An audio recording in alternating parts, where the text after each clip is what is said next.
Alors, on va voir ensemble, comment créer un site web à la main, tout simplement.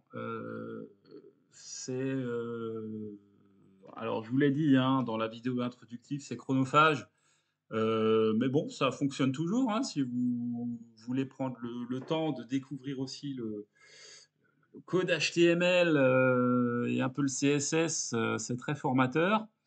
Alors encore une fois, cette formation ici, là, elle est pas pour vous expliquer ce que c'est le code HTML. Moi, je veux simplement vous donner les bases, les clés, et à vous de trouver votre propre voie sur la manière que vous préférez pour créer votre premier site. Donc là, voilà, je vous explique les bases, après libre à vous de faire différemment.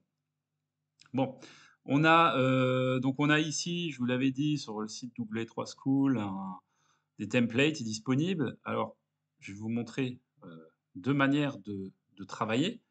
La première, qui est là, si vous souhaitez travailler en local, ben, c'est de cliquer sur démo. Voilà, j'ai pris ce template, hein, c'est un choix. Vous voulez récupérer le code source, ben, vous faites un clic droit, code source de la page, ou voir le code source, hein, ça dépend du navigateur que vous utilisez.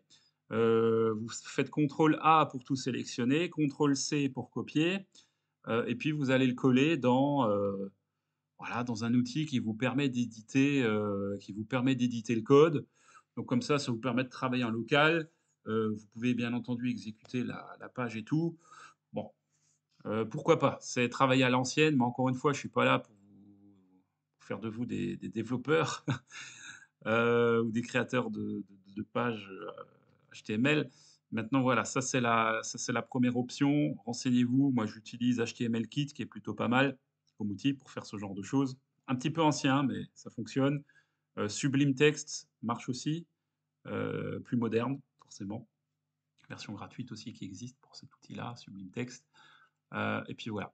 Maintenant l'autre manière de faire et ça je trouve ça vraiment cool, c'est que si je retourne là sur la page du template, il y a écrit ici, try yourself, et là, vous voyez en fait que le code source, bah, il est déjà là. Plutôt cool, hein?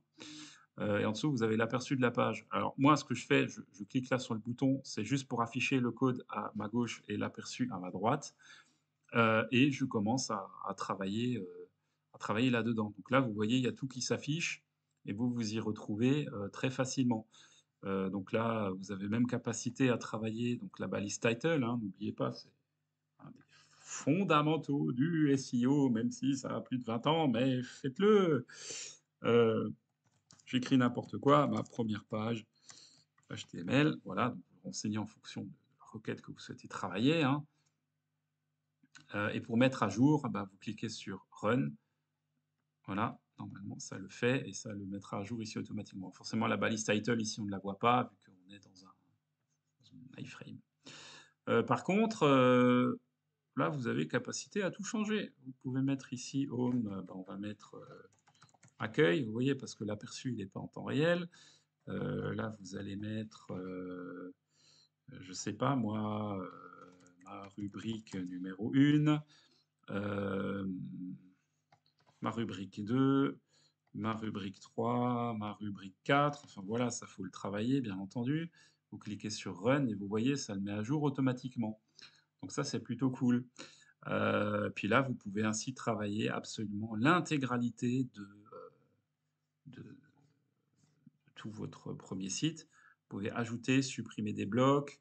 Hem, Si je prends là, c'est quoi? Start page qui est donc mon titre H1, et ben, vous allez mettre ici, ma requête cible, je mets n'importe quoi vraiment, mais bon, avec ici un sous-titre qui est en fait un paragraphe. Alors bon, rapidement, hein, H1, H2, H3, on l'a vu dans la vidéo sur les bases du SEO, c'est donc tout ce qui concerne le balisage des titres, hein. L'HTML, c'est facile, hein, vous avez des balises qui s'ouvrent avec des petits crochets comme ça et qui se ferment. Heu, Ce qu'il y a au milieu là, ce sont des classes CSS, donc ça, à la limite, vous en avez même pas besoin. Je pourrais très bien la supprimer pour vous montrer, hein, la différence. Voilà, C'est juste que là, bon, ben, visuellement, c'est un autre format, mais ça reste un titre H1. Vous voyez comment ça se représente, hein. Vous avez un H1 qui s'ouvre et ici, la même balise, mais qui se ferme. Il y a un slash et ça fonctionne pour tous les titres, pareils. Je pourrais mettre très bien créer un H2, titre H2 et puis je fais pareil ici comme ça. Puis je clique sur run et puis voilà, ça me met mon titre H2 et comme ça, vous pouvez faire toute votre structure de page, avec ce qu'il faut, hein. Heu, si vous voulez pas les mêmes styles, bah, vous virez ce qu'il y a là entre, vous faites vos premiers paragraphes, vous structurez, vous structurez, vous structurez, vous structurez. Mais là, si vous voulez, vous avez déjà une très bonne base sur la manière dont une page pourrait être structurée et tout à fait pertinente pour être indexée et rankée dans Google. Voilà, donc ça, c'est la première méthode qui est somme toute assez simple. Alors là, maintenant, pour exporter ça, vraiment, en ligne sur auprès de votre hébergeur, ben, là, vous avez pas trop le choix que alors je vais voir si on peut le faire.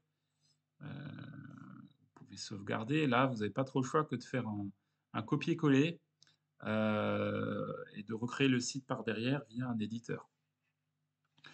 Là, si vous cliquez sur Get You On Site, vous pouvez ici créer un site web, gratuit, parce qu'ils ont, voilà, ils ont leur propre éditeur également. Donc ça, je vous invite aussi à le tester et à le télécharger. C'est plutôt bien. Vous avez un c'est gratos, pour toujours, hein. Donc là, c'est pour apprendre les bases du code et du développement web.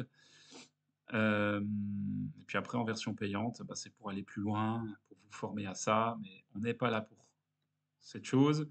Moi, ce que je vous dis, si vous voulez apprendre l'HTML et mettre un peu la main dans le cambouis, ça, c'est une très bonne école. Alors, je vais m'arrêter là pour ce qui est de l'HTML. Alors, maintenant, mon avis pour ça. Moi, j'ai commencé avec ça il y a 20 ans. C'était très formateur. Pourquoi? Parce que je comprenais comment était structurée une page d'un point de vue code. Et ça, c'est top parce que vous savez de quoi on parle. On parle de balise title, de balise méta description, de balise ci, de balise ça. Bah, je sais concrètement à quoi ça fait référence et je sais comment et où intervenir. Donc ça, c'est top. L'inconvénient, c'est que, vous voyez, ça peut être très long. Si vous avez une erreur dans la page, ça peut être un élément qui manque dans le code et là, vous pouvez perdre, énormément de temps et c'est catastrophique.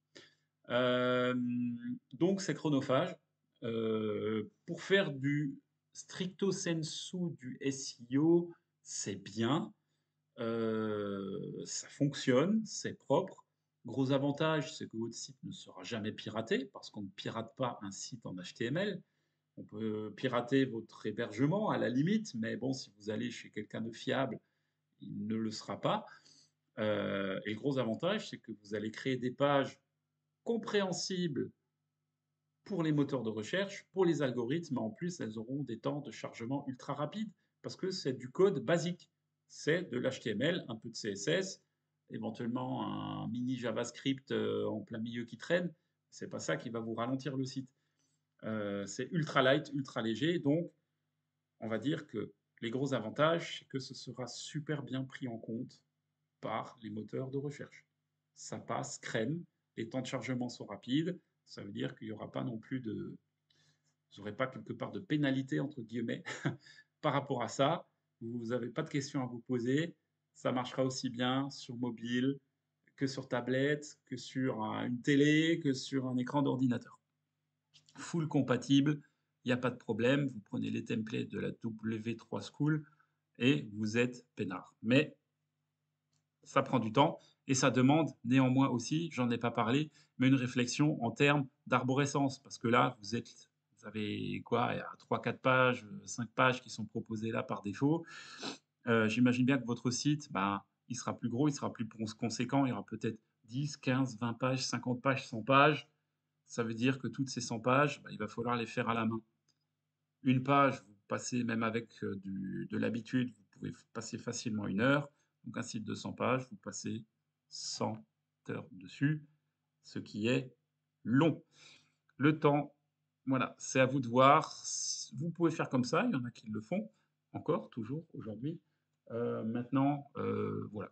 Moi, je fais pas comme ça parce que j'aime quand les choses aillent malgré tout un petit peu plus vite et on a des solutions aujourd'hui en 2024 qui permettent de faire la même chose en allant plus vite et c'est ce dont je vais vous parler dans une des prochaines vidéos. À tout de suite.